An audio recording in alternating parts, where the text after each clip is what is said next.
大家好，歡迎收睇攝影獨龍傳，我係刀敏哲。我係謝飛，未訂閱嘅朋友咧，記得撳埋個訂閱掣。最緊要撳埋個鈴鈴，咁就唔會錯過我哋新片啦。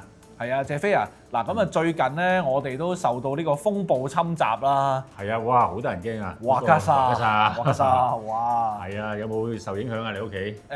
我屋企都冇乜問題嘅，漏水嗰啲咧就橫風橫雨不嬲都漏㗎啦。咁我哋就喺屋企做咗2日嘢啦，咁樣跟住今日先第一日翻嚟，咁就做翻呢一個獨龍傳。咁想同大家即係討論啲咩咧？係啦，其實咧就因為喺嗰個風暴期間啦，我哋都見到咧有一啲意外發生咗啊。咁啊，其實咧嗰個意外，我相信大家都有留意到㗎啦。睇到係。係啦，其實就係喺柴灣嗰個嘅嗰避風塘嗰度啦，避風塘嗰度，即係 Benz 嗰個 showroom 隔離嘅啫。其實就係係啊，有一家人走去觀浪，係啦，跟住兩母子就俾個浪捲走咗，跟住阿爸又想救佢，跟住一齊就浸親。係啦，呢個真係當然係一個好不幸嘅意外啊！當然大家都唔想嘅。係咯，不過既然係即係發生咗一單咁嘅意外，好彩就係即係嗰兩母子個情況都有好轉咁樣啦，阿爸都冇乜事咁，好似係。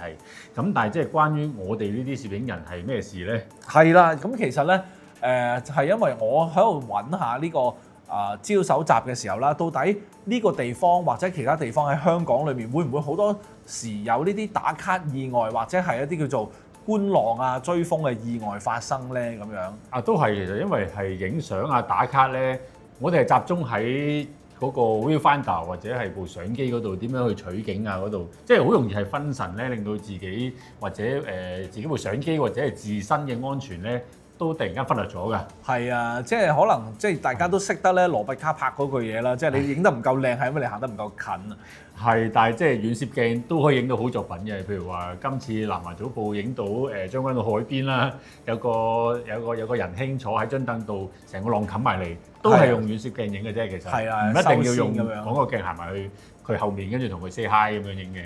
係啊，其實咧，即係嗱，當然啦，如果係好多時候，即係而家打卡咧，其實好多時候用手機喺度打卡啦，咁啊未必會咁多叫遠攝鏡啦，但係咧就嗰啲叫做長焦鏡咧，咁啊梗係好好用啦，咁啊所以咧就咁樣嘅情況之下咧，就變咗大家就好容易咧去將自己身陷一個險境啊。係啦，咁啊當然啦，嗱我哋以下嚟講會嚟緊會講嘅個案咧，其實就唔係話要對於一啲受害嘅家屬啊做一次二次傷害，只不過係想喺呢個機會咧就提醒返各位攝影嘅愛好者或者朋友，你哋如果係去影相嘅時候咧，都要提高個警覺，或者係你知啦，人類係比較善忘一啲㗎。係啦，即係歸納下以前嘅一啲個案或者經驗啦，即係希望就唔會再重複發生呢啲意外啦。始終真係意外嘅嘢一單都嫌唔多，即係希望有關於影相打卡嘅意外咧，就唔好再發生啦。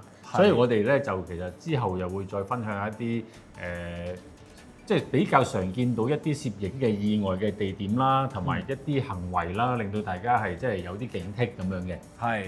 係啦，咁啊其實喺做功課嘅時間咧，真係估唔到嚇，我哋係揾到最多發生意外嘅地方咧，係石澳。石澳，咦？我哋都其實成日去嘅喎，拍片都去過好多次咯。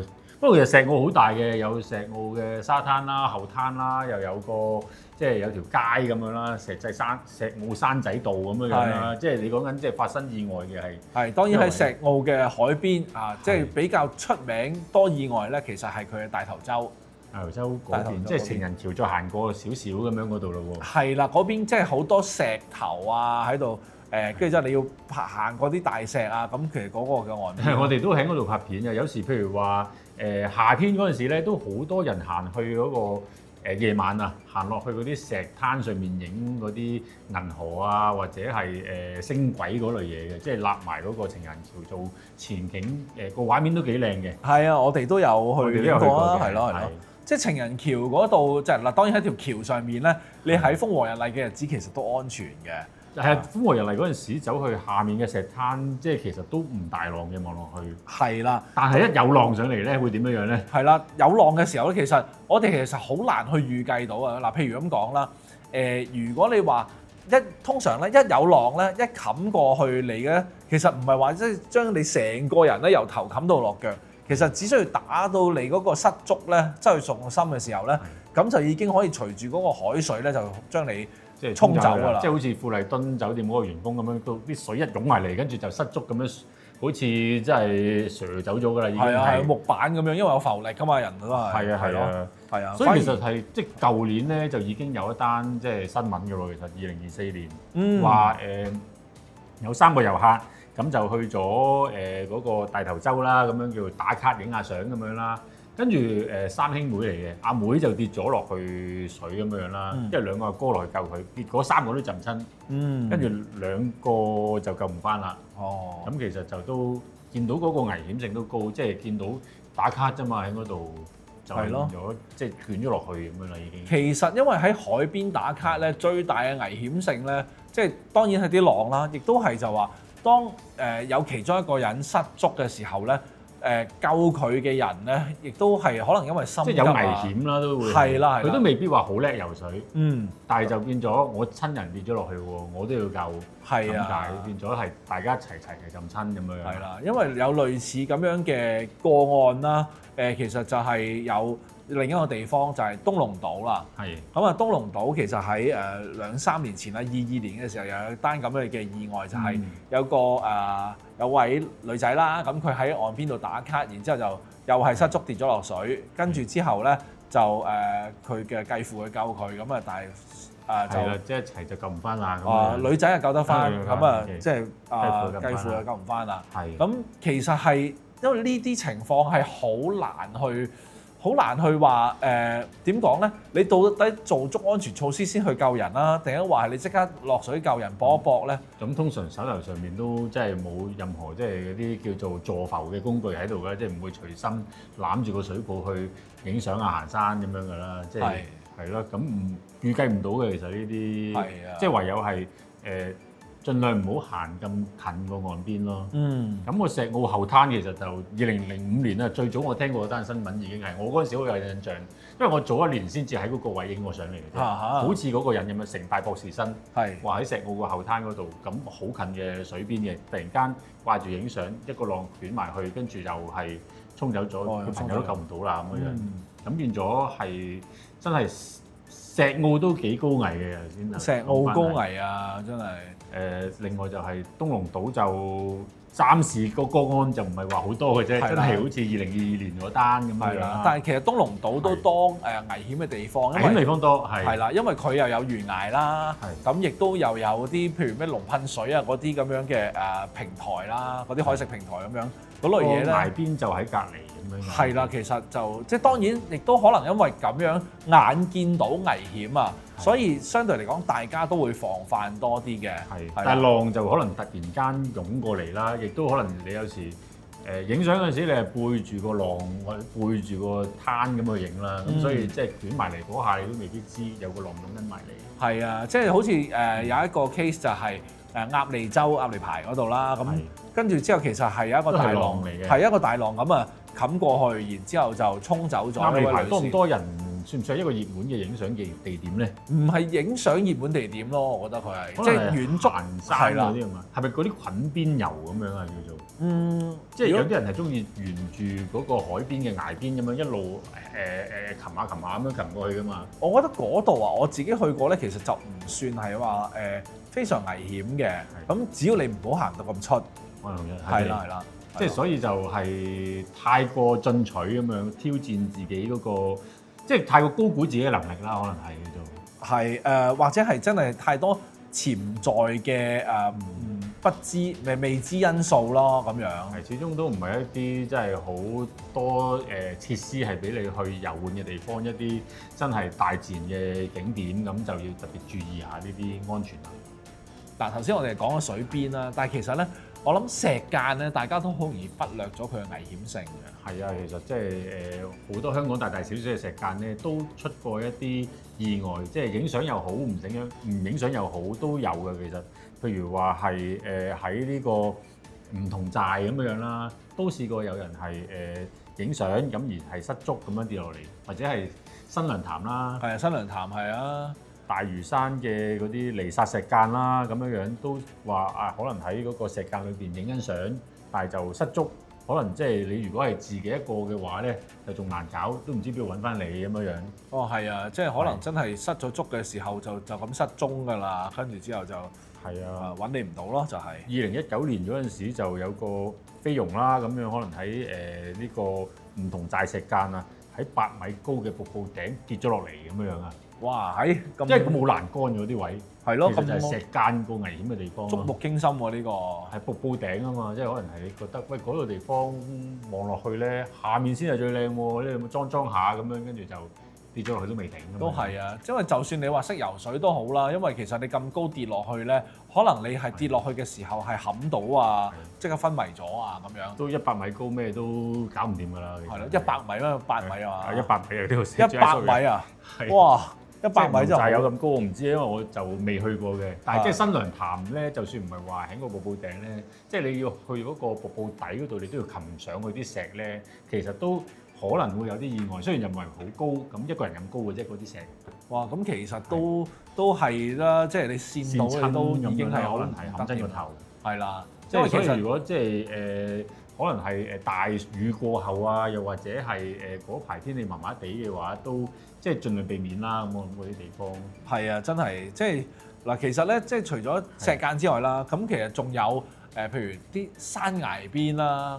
山崖邊係山崖邊啊，呢個又係出名跌親嘅地方啦，容易係啦，自殺崖啦，飛鵝山自殺崖又係出名嘅。係咯，自殺崖本身就唔係因為佢意外出名嘅，係因為即係有張相咧就攞過一個國際大獎，咁所以就令到嗰個地方出名咯。因為喺嗰個地方可以見到一個城市就喺呢邊，咁嗰個山就喺呢邊，望落去嗰個對比好大。係啦，咁所以咧就會引申咗好多高難度動作出嚟啦，又倒立啊，又跳起啊咁樣，但係其實嗰度個位好窄㗎啫嘛。係啊，即係可能大家想即係 show 到嗰個驚險嘅動作，哇！喺嗰度倒立位好正喎咁樣。係啊，我記得世界之巔咁。仲有啲咩揾隻單手吊住自己，好似 Laughing 哥嗰啲咁樣。吊到嘅真係，我即係藝高人膽大啦，我唔識啦，係啊，我梗係唔夠力啦，揸相機就隻手。即係講起高危地方咧，即係自殺崖當然即係耐唔耐都會有一單咁樣樣啦。其實就係即係可能係行過去途中，又或者去到嗰度做啲高難度動作咁樣，都會出意外咁樣啦。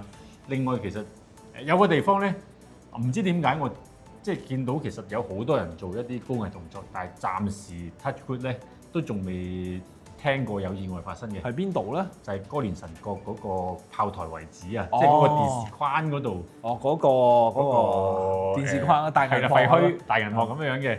咁你知啦，嗰個大銀幕就係個炮台就係懸崖邊嚟嘅。咁個懸崖邊嗰個膊咧就係爛溶溶，而且好窄嘅其實。跟住啲人就坐上面咧。就可能腳揈揈咁樣啦，隻腳揈出去，跟住就坐喺度咁樣，好似那些年咁樣，唔知影相啦。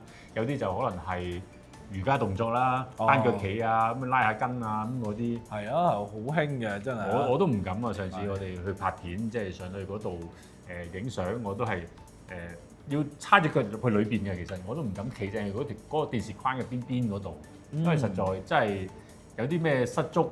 跌咗落去嘅話就補救唔到㗎。係咁，梗係啦，即係唔好話咩跌咗個相機落去都執唔到啦。都冇㗎啦，其實。係啊，係咯，你除非有埋咩 care 啊嗰啲咁嘅嘢啦，可能。係啊 ，no one care 㗎，其實。即係因為你跌咗落去，隨時你嗰個屍骸都執唔到咧嘅時候咧，即係我意思係相機相機嘅屍骸都執唔到嘅時候咧，你冇得 care，你最多報失咯。係啦。所以真係嗰啲危險動作喺某啲位咧，就真係唔係咁適合做嘅。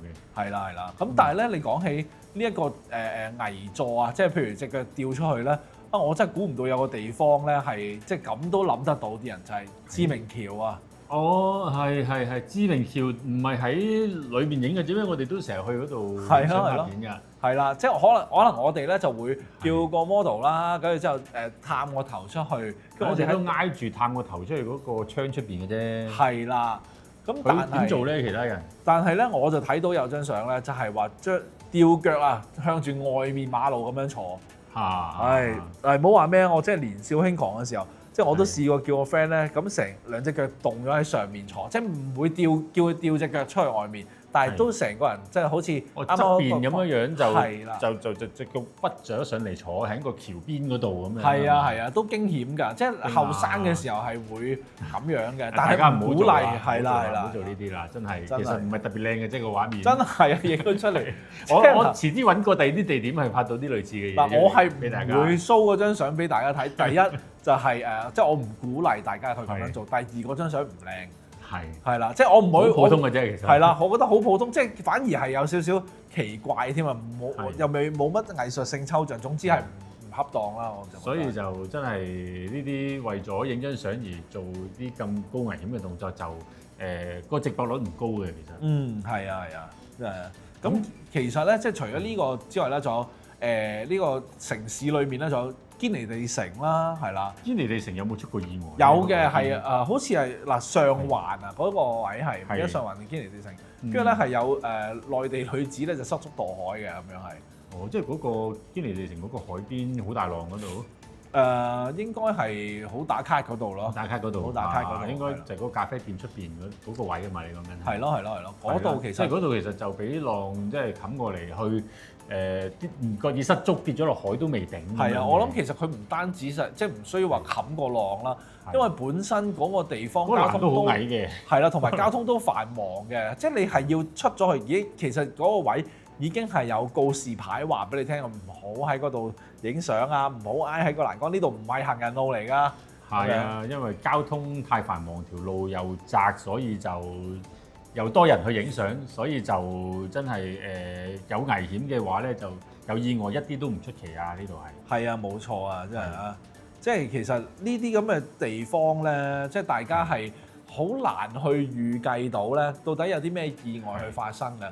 因為話明意外啊嘛，即係你好似以為自己做足咗準備咁樣，咁但係其實就原來唔係嘅，可能譬如即係啲山洪突然間湧埋嚟又有咁樣啊，尤其是咧即係啱啱咧就傾偈嘅時候就講起啦，就話中秋前後咧原來特別容易有意外發生喎。係啊，因為中秋前後咧，其實就可能就去到嗰陣時就已經係少啲打風，又或者惡劣天氣已經去咦中秋天咯喎，咁樣樣好似風和日麗咁樣喎。係咯，秋高氣爽去郊遊。係啦。但係嗰陣時咧，嗰排唔知點解咧，就特別會吹多咗呢個好強烈嘅季候風嘅。嗰個季候風嘅強度有時會去到即係差唔多去到3號風球咁樣樣嘅強度嘅。譬如話去到啲海邊都幾大浪下㗎。譬如話喺嗰個石澳啦，嗰個海灘嗰啲嗰啲水啊，或者啲浪咧，直情係冚到過去嗰個救生員嘅瞭望台嗰個位啊，成個灘都冇咗成2/3嘅都可以係，即係淨係嗰啲浪冚埋嚟都已經係好多。即係佢唔係話好大好高嗰啲，純粹係湧下咁湧埋嚟咯。哦，即係水漲咁樣好似。水漲咁樣，但係好大風啊，因為嗰陣時係即係強烈季候風嘅警告咁樣啦。咁所以就。嗰陣時呢啲風又好似叫做唔知咩天九浪啊，定係點樣樣？係中秋前後咁上下季節先至有嘅啫。所以即係呢一個時間咧，就大家要玩水嘅話都要小心啲咁樣樣啦。係，真係，即係係咯。其實咧，我就覺得嗱即係如果講翻啦，就話其實咧喺啱啱呢一個風暴啦，華卡莎即係正式嚟臨之前咧，咁啊。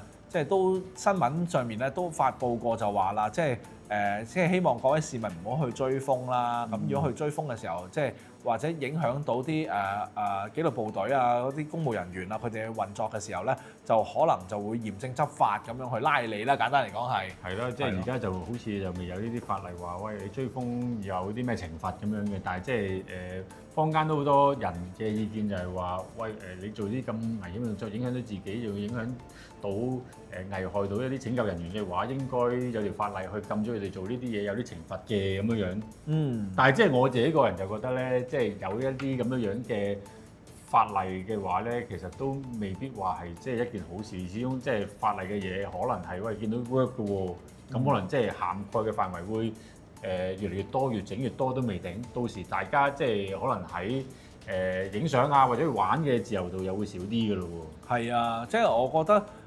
到其時咧，人哋立咗個例要規管咗呢樣嘢嘅時候咧，咁啊盞大家都冇癮嘅啫。係啊，可能我喺到時我動支腳架喺唔知邊度影張相，有啲人就覺得危險咯喎，係咪應該要立法規管咁樣咧？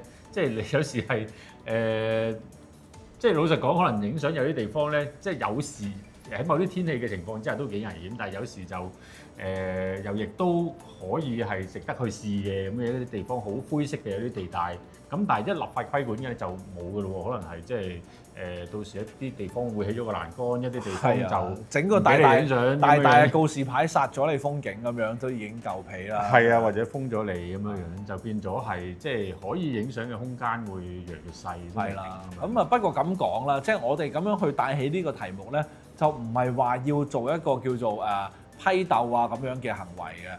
即係始終我都好欣賞唔同嘅人，佢哋有唔同嘅角度去發掘咗一啲新嘅靚景出嚟啊。咁但係即係我都係再三咁強調，即係只係希望大家可以好安全、開心、快樂咁樣喺我哋公司買完啲器材走去影相咯。即係唔好高估自己能力啦，係咪？係啦。無論係自己嗰個身手啊，又或者體力啊，咁樣都要量力而為啦，亦都要注意當陣時嘅天氣或者環境啦嚇。咁係啊，即係如果自己即係覺得handle 唔到或者評估唔到我嘅身體情況，又或者係嗰陣時嘅天氣會有啲咩變化，我唔熟悉嘅話咧，我寧願影少張相嘅啫。其實係啦，真係量力而為啦，即係同埋做啲周詳啲、全方位啲嘅考慮啊，你先至去影嗰張相。係啦，咁我就希望大家都可以影得開心愉快啦，梗係。係啦，咁今集就講住咁多先啦，可能係。我哋有即係對於影相，大家有啲咩驚險嘅經歷咧，都不妨喺下面留言同我哋分享下啦。咁我哋就下次見啦，拜拜。